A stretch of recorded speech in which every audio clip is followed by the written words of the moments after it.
Hi guys! Magandang gabi. Welcome back pa dito sa Gandara SRU channel for Showbiz Update.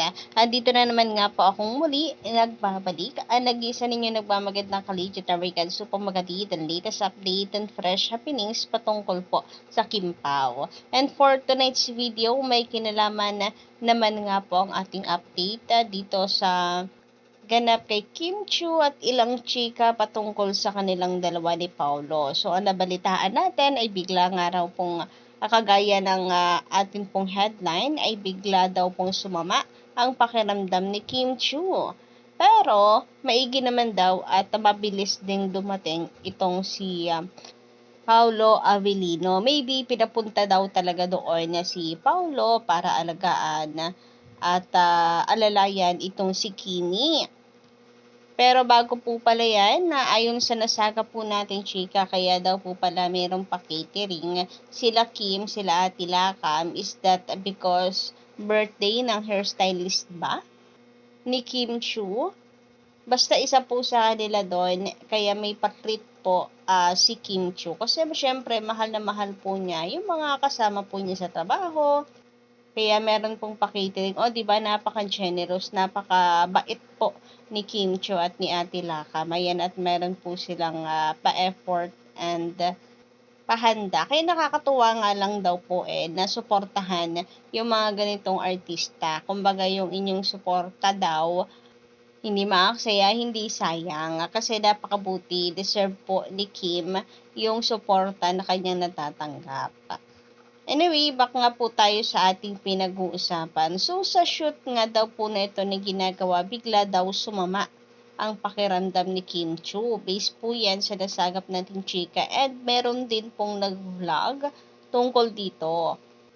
Ayan po And based nga po dito, nandiyan si Paulo. Pumunta po dyan si Paulo kasama ni Kim. Si Paulo po dito at todo alaga niya si Kim Chu kasi medyo masama daw ang pakiramdam.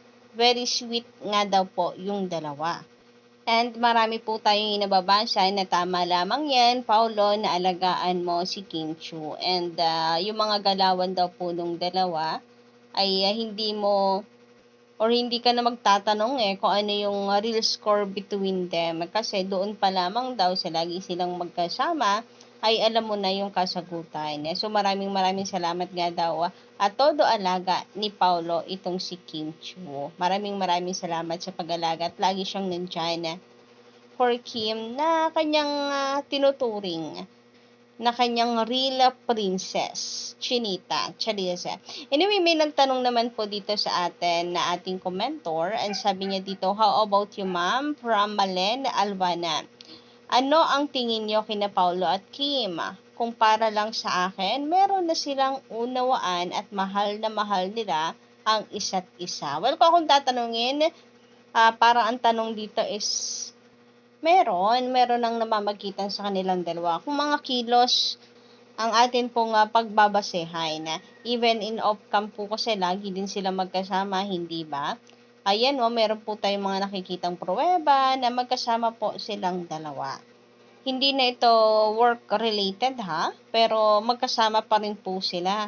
Kasi usually naman kapag ka-love team lang, magkasama lang sila parati sa work. Pero outside of cam, kanya-kanya. Pero iba po ang Kim Pao. Lagi po sila magkasama. And to be honest, nasusoko pa nga ng mga fans yung mga small details na magkasama talaga sila. Yung patunay na magkasama talaga sila kahit iwas na iwas po silang ipaalam sa publiko. Plus, kagaya ng chocolates, alam niyo yun. Kung Kim Pao fans kayo at nakasubaybay, alam niyo rin yung sa chocolates na halatado. Sabi nga nagkataon lang na naman mga gamit ng isa't isa na magkaparehas. Mga signs yon na couple silang dalawa. Kung yun yung pagbabasehan natin, yes, I guess, Kim Pao is real talaga. And kung totoo, ang hinala po natin lahat, tapos ayaw lang palang aminin ng dalawa, so respect na lang siguro sa decision nila. Anyway, nais ko po palang batiin ang Kim Pao. Si Paulo Avellino po sa linlang, nanalo po siya sa 26th Gawad pasado. Ayan, congratulations, Paulo. Deserve na deserve mo yan. Napakahusay mong aktor. Samantala, ito naman si Kim Chiu, nais din po natin siyang batiin ng congratulations. So, Most Influential Woman 2024 nominee nga po si Kim Chiu sa Stats Pool Awards. Ayan, congratulations, Kimi. And of course, sa Kim Pao fans, syempre hindi naman po ito possible kung hindi po dahil sa mga fans. So maraming salamat po sa pagsuporta sa Kim Pao at hindi po may kakaila na sila po ang love team na pinag-uusapan ngayon at sikat po ngayon. Very relevant po talaga. Kaya kung ako ang tatanungin, hindi pa po matatapos ang Kim Pao, ang love team ng Kim Pao. Panigurado, marami pa pong movie ang nakapila po sa kanila. At marami pa po ang kukuha sa kanila, no? Kaya itong upcoming movie po nila, suportahan po natin yan para makita po natin yung mga susunod na projects ng dalawa. Kasi marami pong mga fans ang ayaw na magkanya-kanya na agad-agad sila Paulo kasi masyado pa daw pong maaga. Samantala, 'di ba nitong nakaraan, na sense po ng mga fans sa interview kay Paulo na parang gusto na po nitong mag-settle down. Plus, meron pong supporting video ni Paulo before na nagsasabing willing talaga magpakasal or mag-commit itong si Paulo basta para sa taong mahal niya.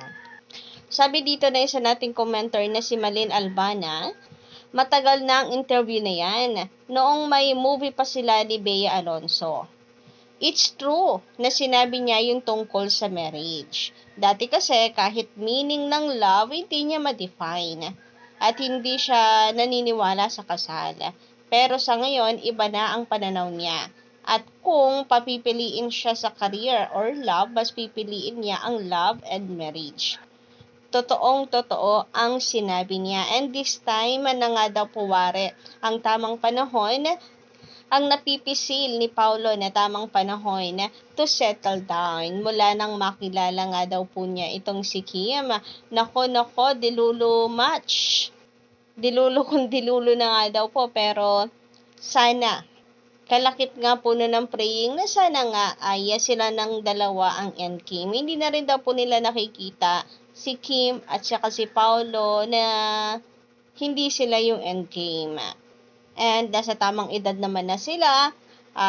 Wala na rin naman daw silang dapat na patunayan pa sa showbiz. Ang dami pong naging successful na projects ni Paolo Avellino and lalong-lalo na po itong si Kim Chiu. Talaga napakatataas po ng ratings and kita po ng kanyang mga projects.